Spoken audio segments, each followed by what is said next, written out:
अमेरिकेचे राष्ट्राध्यक्ष Donald Trump यांनी आपला शब्द खरा केलाय। जो अमेरिकेच्या मालावरती जितका कर लावेल तितकाच कर अमेरिका त्या देशाच्या मालावरती लावणार आहे। मध्यरात्रीपासून रेसिप्रोकल कर आकारणीचं नवं प्रकरण सुरू होतंय। ग्लोबल रिपोर्टमध्ये पाहूयात अमेरिकेवरती ही वेळ का आली आहे।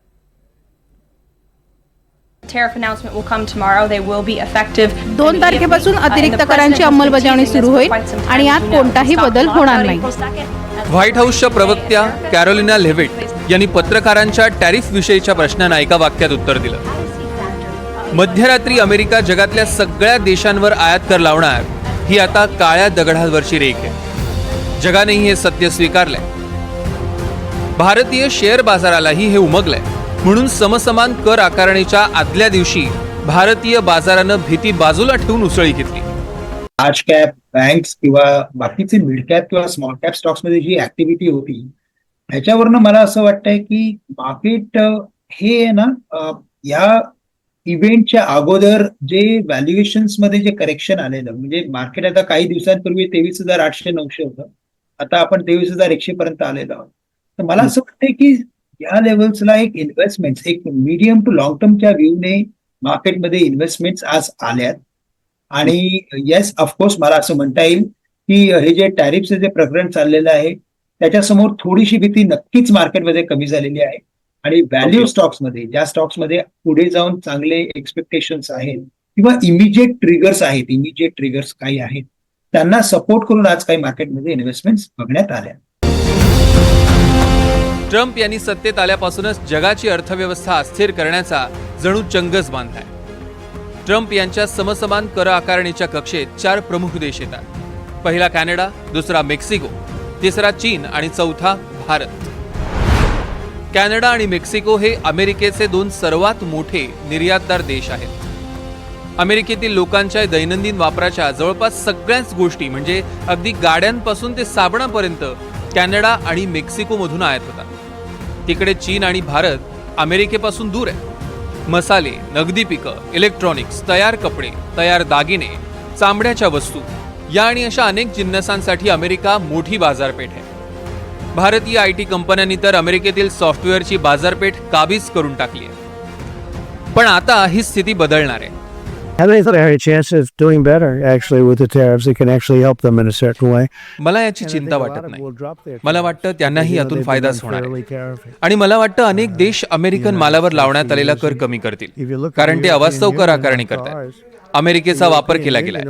जर तुम्ही युरोपियन युनियन 4 चाकी गाड्यांवर आकारत असलेल्या करांचा विचार करत असाल तर त्यांनी त्याचा कर 2 दिवसांपूर्वीच कमी केलाय। मी ऐकलंय भारतानंही त्यांचे कर कमी केले। मला वाटतं त्यांनी हे आधीच करायला हवं होतं। जगातला सर्वात श्रीमंत देश म्हणून मिरवणाऱ्या अमेरिकेवर ही वेळ का आली याचाही धांडोळा या निमित्तानं घेणं गरजेचं आहे। दुसऱ्या महायुद्धानंतर जग आहेरे आणि नाहिरे अशा 2 गटात वाटलं गेलं। आहेरे देश नाहिरे देशांवर अन्याय करू नये म्हणून 1948 मध्ये general agreement and tariff and trade म्हणजेच गॅट ही जागतिक व्यापारासाठीची नियमावली तयार करण्यात आली। 1994 पर्यंत म्हणजे 47 वर्ष जगातील व्यापार याच नियमांच्या आधारे नियंत्रित होत असे। 1995 मध्ये जागतिक व्यापार नियमांमध्ये ऐतिहासिक बदल झाला आणि वर्ल्ड ट्रेड ऑर्गनायझेशनचा जन्म झाला। दुसऱ्या महायुद्धानंतरची ही सर्वात मोठी सुधारणा होती। गॅटची नियमावली कायम ठेवून सेवांच्या आयात निर्यातीचे नियम WTOच्या माध्यमातून तयार झाले। गेल्या 3 दशकात जागतिक व्यापारात एका देशानं दुसऱ्या देशाशी व्यापार करताना किती कर लावावे हे ठरवण्याचा मक्ता WTOकडे। ट्रम्प यांच्या मते जागतिक पातळीवर संघटना या अमेरिकेच्या आर्थिक सुबत्तेचा गैरवापर करतात आणि म्हणून ट्रम्प यांनी सत्तेत आल्या आल्या WTOतनं बाहेर पडण्याचं सुतोवाच केलं आणि समसमान कर आकारणीवर ठाम राहिले।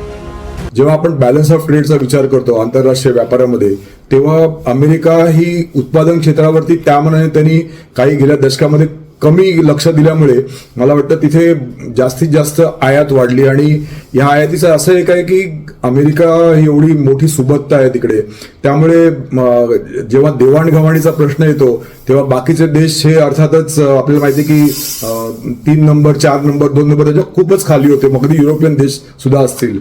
त्यामुळे त्याचा एक फायदा घेतला गेला आणि आता ह्या स्थितीत अमेरिका आहे की G7 आहे, ब्रिक्स आहे, G20 आहे, अगदी अमेरिका, ऑस्ट्रेलिया आणि जपान आणि भारतावर असलेली क्वाड पण असेल. पण बऱ्याच देशांमध्ये आता ज्याला आपण म्हणतो की बायलॅटरल ट्रीटीज फॉर्म होत आहेत आणि त्यामुळे WTOचं अस्तित्वच आता एक मोठं त्याच्यामध्ये शंका निर्माण झाली, जशी युनोची झाली तशीच. आणि त्यामुळे अमेरिकेने एक धोका जाणवून दिला की आम्ही WTO मधून बाहेर पडू. WTO मध्ये विचार करा 166 देश असून सुद्धा अमेरिकेला असा विचार करावा लागतोय, कारण शेवटी त्यांना स्वतःच्या देशाची जी अर्थव्यवस्था ही पूर्णपणे अंगवळणी पडून त्यानंतर त्यातून त्यांना बाहेर पडायचं. मला वाटतं त्याचमुळे अमेरिकेला असा हा मोठा निर्णय घ्यावा लागत आहे. म्हणतात ना, सगळी सोंग आणता येतात पण पैशांचं सोंग आणता येत नाही. अमेरिकेची सध्याची स्थिती नेमकी तशीच आहे. ट्रम्प यांच्या कृतीनं जागतिक व्यापाराची बसलेली घडी मोडतीये, पण व्यापार थांबणार नाहीये. अमेरिकन नागरिकांना औषधं, मसाले, गाड्या, कपडे, खेळणी या वस्तू लागणारच नाही असं नाही. उलट जोपर्यंत या गोष्टी अमेरिकेत तयार होण्यास सुरुवात होत नाही तोवर अमेरिकेत महागाई वाढणार आहे. Bureau report, NDTV Marathi.